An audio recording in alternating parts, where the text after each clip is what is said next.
तरह से corona virus की नाम रहा।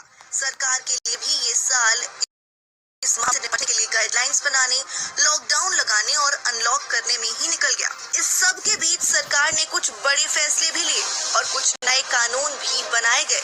राम मंदिर ट्रस्ट से लेकर केंद्र सरकार के कृषि कानूनों तक एक नजर डालते हैं इस साल सरकार के 13 सबसे बड़े फैसलों, नीतियों और कानूनों पर।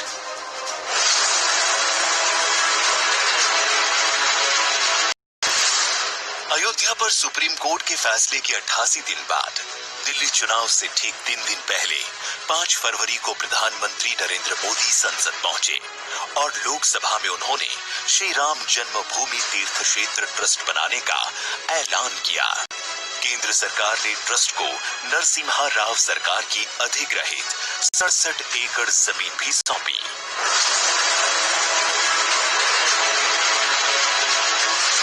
साल 2020 में Jammu Kashmir official language act बनाया गया। इसके बाद डोगरी, कश्मीरी और हिंदी भी जम्मू कश्मीर की आधिकारिक भाषाएं बन गई हैं। 1957 से जम्मू कश्मीर में उर्दू और अंग्रेजी ही आधिकारिक भाषाएं थी।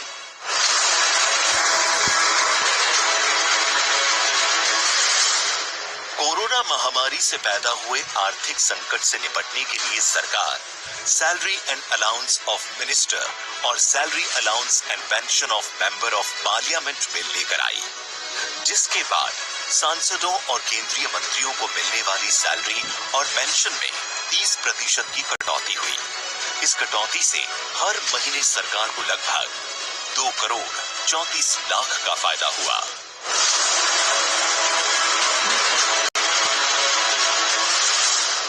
संसद ने foreign contribution regulation amendment act पास किया। इसके तहत एनजीओ जिस काम के लिए चंदा लेते हैं उन्हें पैसा उसी काम के लिए इस्तेमाल करना होगा। 50% की जगह चंदे का 20% ही प्रशासनिक खर्च में इस्तेमाल करने की छूट दी गई।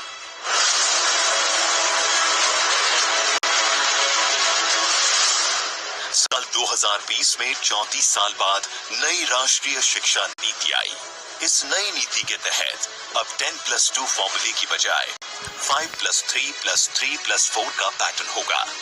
इसके अलावा 5वीं कक्षा तक मातृभाषा या क्षेत्रीय भाषा में ही पढ़ाई होगी। थ्योरी के साथ साथ प्रैक्टिकल पर भी ध्यान दिया जाएगा। बता दें कि पिछली शिक्षा नीति 1986 में राजीव गांधी की सरकार द्वारा लाई गई थी।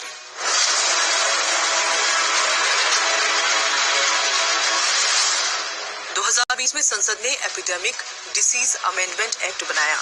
इसके तहत अब मेडिकल स्टाफ पर हमला करने पर 2 लाख रुपए तक का जुर्माना या 5 साल तक की कैद होगी। गंभीर मामलों में 7 साल तक की कैद और 5 लाख रुपए तक का जुर्माना भरना पड़ सकता है।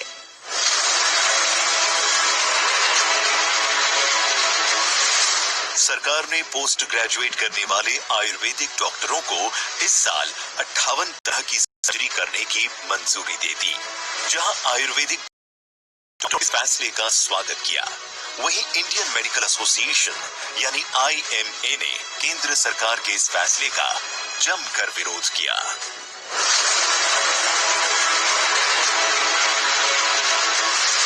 इसके तहत किसानों को राज्य की एग्रीकल्चरल प्रोड्यूस मार्केट कमेटी यानी APMC की रजिस्टर्ड मंडियों से बाहर फसल बेचने की आजादी मिल गई। अब किसान दूसरे राज्य में बिना किसी रोक टोक के फसल बेच सकते हैं। हालांकि किसानों को डर है कि इस कानून से प्राइवेट प्लेयर्स का बोलबाला हो जाएगा और फसलों पर मिलने वाली MSP खत्म हो जाएगी।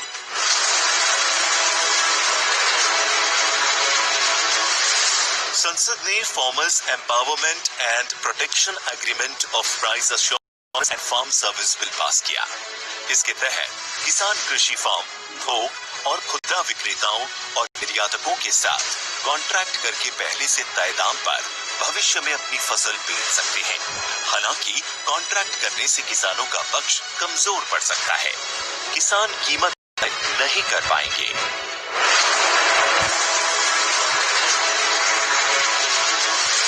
संसद ने एसेंशियल कमोडिटीज बिल पास किया। इस कानून में अनाज, दलहन, तिलहन, खाद्य तेल, प्याज और आलू को आवश्यक वस्तुओं की लिस्ट से हटाया गया है। इसका मतलब युद्ध के हालात को छोड़कर अब जितना चाहे इसका स्टोरेज किया जा सकता है। हालांकि इस पैसे से कालाबाजारी और जमाखोरी बढ़ सकती है।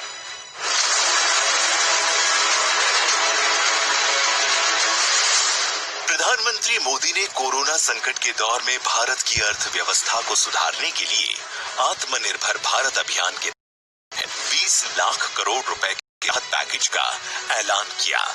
इस अभियान में 3 करोड़ किसानों को 4,22,000 करोड़ रुपए का कृषि लोन दिया गया है।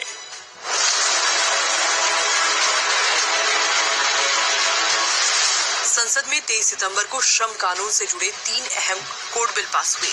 औद्योगिक संबंध कोड बिल, सामाजिक सुरक्षा कोड बिल और व्यावसायिक सुरक्षा, स्वास्थ्य और कार्यदशा कोड बिल। इसके तहत जिन कंपनियों में कर्मचारियों की संख्या 300 से कम है, सिर्फ वही कंपनियां सरकार से मंजूरी लिए बिना ही अपनी कर्मचारियों की छटनी कर सकेंगी।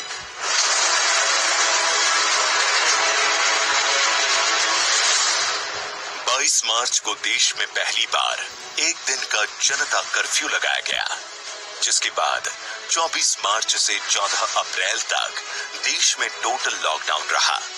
फिर 31 मई तक 3 बार लॉकडाउन लगाया गया। वही से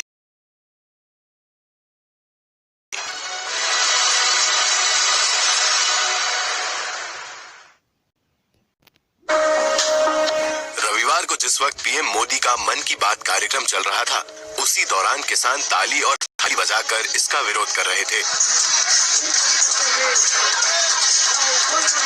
भारतीय किसान यूनियन के राष्ट्रीय प्रवक्ता राकेश टिकैत ने कहा कि जैसे पीएम ने कहा था कि कोरोना थाली बजाने से भागेगा, उसी तरह किसानों ने भी थाली बजाई ताकि कृषि कानूनों को भगाया जाए। उन्होंने कहा कि ये सरकार के लिए संकेत है कि सरकार जल्द सुधर जाए। 29 दिसंबर को हम सरकार से मुलाकात करेंगे। नया साल सबके लिए शुभ हो, और अगर मोदी जी भी कानून वापस ले लें तो हम किसान भाइयों के लिए भी नया साल शुभ हो जाएगा।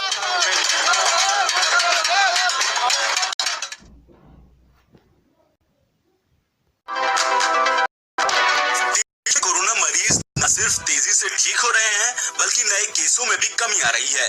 शनिवार को सिर्फ 18,575 नए मरीज मिले, 21,466 लोग ठीक भी हो गए, जबकि 280 की मौत हो गई। ये एक महीने के भीतर तीसरा मौका था जब नए केस 20,000 से कम आए।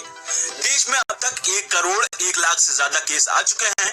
इनमें से 97,60,000 से ज्यादा मरीज ठीक भी हो चुके हैं, जबकि इससे मरने वालों का आंकड़ा 1.5 लाख के करीब पहुंच चुका है।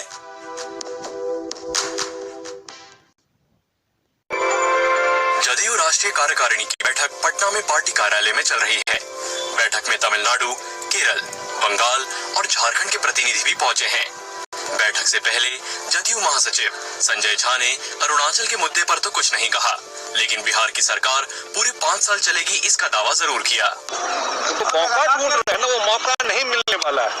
आपके माध्यम से बता दूं, जो मौका वो सोच रहे हैं, बिहार में नीतीश कुमार के नेतृत्व में एनडीए गठबंधन 5 साल जनता की सेवा करेगी।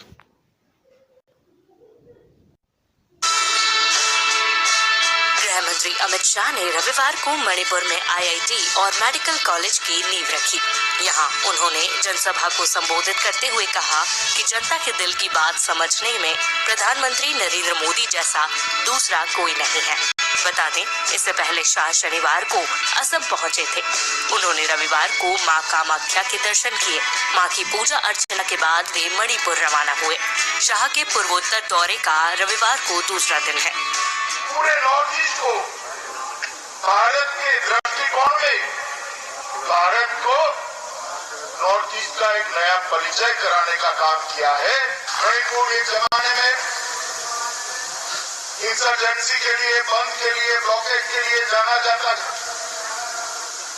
लॉ एंड ऑर्डर की परिस्थिति मणिपुर में बहुत चर्चा में रहती थी।